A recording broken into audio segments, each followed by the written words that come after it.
नमस्कार, स्वागत है आपका। आप देख रहे हैं द न्यूज और मैं रानी गुप्ता आपके साथ। लोकसभा चुनाव चल रहे हैं और ऐसे में हर कोई ये जानना चाहता है कि क्या तीसरी बार मोदी सरकार होगी या फिर विपक्षी गठबंधन यानी कि इंडिया अलायंस जो है वो सत्ता पे आएगी। लेकिन इन सब के बीच में लोकसभा चुनाव चल रहे हैं और हाल ही में वरिष्ठ पत्रकार राजदीप सरदेसाई ने बड़ी भविष्यवाणी कर दी है। उनका कहना है कि बीजेपी जो है वो नंबर 1 के बहुमत के साथ केंद्र में आएगी और प्रधानमंत्री मोदी तीसरी बार हैट्रिक करेंगे। दरअसल आपको बता दें, सुनने में बड़ा ही अजीब लग रहा होगा, लेकिन ये बातें खुद राजदीप सरदेसाई ने कही हैं एक इंटरव्यू के दौरान, जहां पर उन्होंने ये बात कही है कि जो स्ट्रैटेजी बीजेपी की है वो वाकई में काफी ज्यादा दमदार है और ये कहने में कोई हर्ज नहीं है कि बीजेपी तीसरी बार भी सत्ता में आएगी, वो भी बहुमत के साथ। हालांकि जो बार बार बीजेपी ये कह रही है कि अब की बार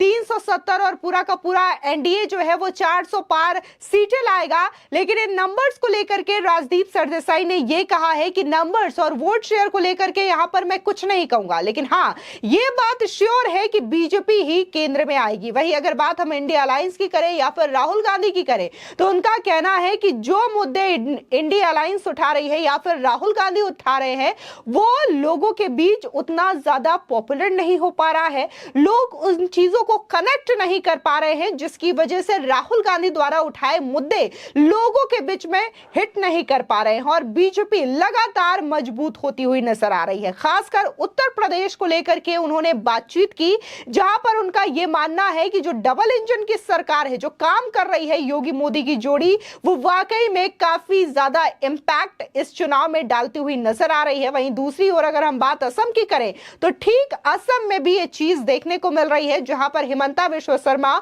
बखूबी काम कर रहे हैं और ये भी चीज लोगों को पसंद आ रही है, जिसकी वजह से इस बार भी केंद्र में बीजेपी की सरकार आना तय है। फिलहाल ये चीजें राजदीप सरदेसाई की ओर से की गई है, लेकिन इसके अलावा भी अगर हम पहले के जो सर्वे हुए हैं, उन ओपिनियन पोल्स सामने आए हैं, उन पर भी नजर डाले तो उनके भी आंकड़े यही कहते हुए नजर आ रहे हैं। इसके अलावा राजस्थान का फेमस फलौदी सट्टा बाजार है, जो भी यही बात कह रहा है कि तीसरी बार जो है केंद्र में बीजेपी की सरकार आएगी। खैर, अगर हम विपक्षी गठबंधन की बात करें, इंडिया अलायंस की बात करें, खासकर राहुल गांधी की बात करें, तो राहुल गांधी जो है उनका यह कहना है कि बीजेपी हो या फिर एनडीए हो, 200 से ज्यादा सीट नहीं लाने वाली है। लेकिन अभी भी अगर हम बीजेपी के नेताओं की बात करें, प्रधानमंत्री मोदी की बात करें, गृह मंत्री अमित शाह की बात करें, राजनाथ सिंह की बात करें, जितने भी बड़े लीडर्स हैं वो पूरी तरीके से आत्मविश्वास से भरे हुए नजर आ रहे हैं और उनका कहना है कि इस बार बीजेपी 400 पार होगी, क्योंकि 10 सालों में उन्होंने देश के अंदर ऐसे काम किए हैं जो जनता को पसंद आ रहे हैं और इसी को आधार बना करके हम ये बात कह रहे हैं, हवा में ये बात नहीं कर रहे हैं। बता दें कि उत्तर प्रदेश में पहले 4 चरण के तहत 39 सीटों पर लोकसभा चुनाव हो चुके हैं। अब बाकी बचे 41 सीटों पर आगामी 3 फेज में वोटिंग होनी है। आपको बता दें कि लोकसभा चुनाव को लेकर उत्तर प्रदेश में सियासी सरगर्मियां अपने उफान पर है। इस चिलचिलाती गर्मी में वोट डालने जा रहे मतदाताओं के मन में यह सवाल घूम रहा है कि आखिर इस बार यूपी में एनडीए आगे रहेगा या विपक्षी दलों का समूह इंडिया अलायंस सूबे में प्रधानमंत्री नरेंद्र मोदी का विजयी रथ रोक पाएगा या नहीं।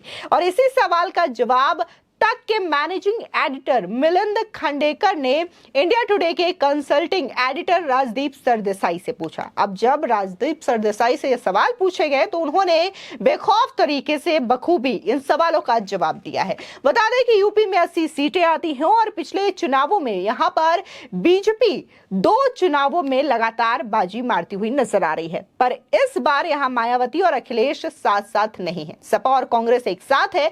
क्या आपको कोई तस्वीर बदलती हुई नजर आ रही है? ये सवाल जो है वो राजदीप सरदेसाई से पूछा जाता है। इस पर राजदीप कहते हैं कि यूपी और बिहार में पिछली बार बीजेपी को 50% से ज्यादा वोट मिला था, गैप बहुत बड़ा है। हालांकि इस बार मैं यूपी और बिहार में ऐसे लोगों से मिला जिन्होंने कहा कि पिछली बार उन्होंने बीजेपी को वोट दिया था, पर इस बार सोचना पड़ेगा।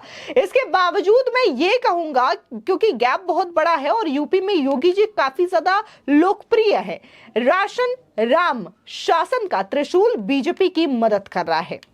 यानी कि जो राम मंदिर का मुद्दा है, जिस तरीके से योगी मोदी शासन कर रहे हैं और जो राशन बांटे जा रहे हैं, वो लोगों के बीच में काफी ज्यादा लोकप्रिय है और लोग जो है इसे बखूबी जान रहे हैं। साथ ही उन्होंने ये भी कहा कि 2019 के लोकसभा चुनाव और 2022 के विधानसभा चुनाव की तरह वोटर उत्साहित नजर नहीं आ रहा है, मगर दूसरी तरफ विकल्प भी नहीं है। ये अपने आप में बड़ी बात है। राहुल गांधी का कास्ट सेंसेशन का मुद्दा लोगों में नहीं चल पाया। हालांकि इस बार अखिलेश ने कैंडिडेट अच्छे दिए हैं और इसका उनको कुछ इलाकों में फायदा मिल भी रहा है, लेकिन उतना ज्यादा फायदा नहीं मिल रहा है जितना कि बीजेपी को मिल रहा है। समाजवादी पार्टी को लगता है कि 34 सीटों पर उनका प्रदर्शन अच्छा हो सकता है। इस पर राजदीप ने कहा कि इस पर यह बात आती है कि बीएसपी का वोटर कहां जाएगा। पिछली बार सपा और बीएसपी एक साथ थे।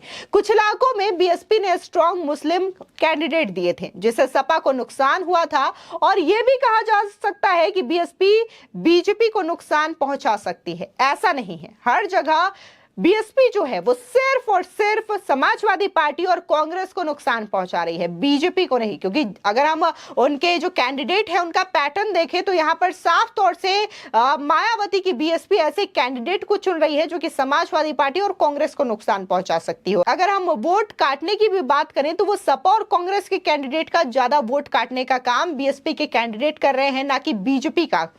वहीं राजदीप ने आगे ये भी कहा कि मुझे लगता है कि अभी भी यूपी में बीजेपी को एडवांटेज है, क्योंकि बीजेपी की मशीनरी जमीनी स्तर पर है। डबल इंजन की सरकार की बात हो तो वहां पर एक जगह यूपी और दूसरी जगह पर असम है, लेकिन क्या वो सिर्फ वोट शेयर बढ़ाएगा या सीटों में बदलेगा, यह अपने आप में बड़ा सवाल है। राजदीप सरदेसाई ने सवालों का जवाब देते हुए स्पष्ट तौर से ये कहा है कि तीसरी बार जो है वो केंद्र में मोदी सरकार बनती हुई नजर आ रही है।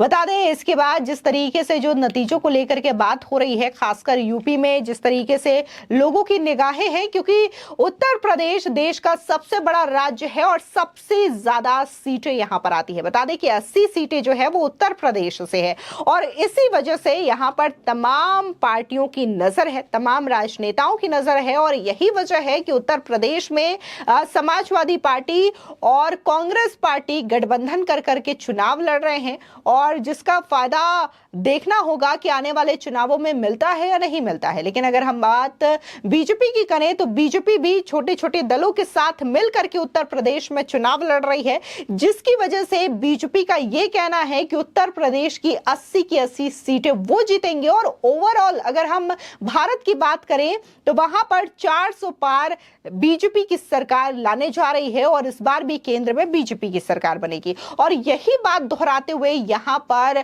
जो वरिष्ठ पत्रकार हैं राजदीप सरदेसाई वो भी नजर आ रहे हैं। बकौल उन्होंने ये कहा है कि भले ही वोट शेयरिंग कम हो जाए, सीट भी कम हो सकती है, लेकिन इस बात में कोई अतिशयोक्ति नहीं है कि केंद्र में तीसरी बार भी बीजेपी की सरकार बनेगी और प्रधानमंत्री के तौर पर मोदी जी जो है वो हैट्रिक करने वाले हैं। फिलहाल इस पूरे मामले को लेकर के आपकी क्या राय है, हमारे कमेंट सेक्शन में जरूर बताएं। धन्यवाद।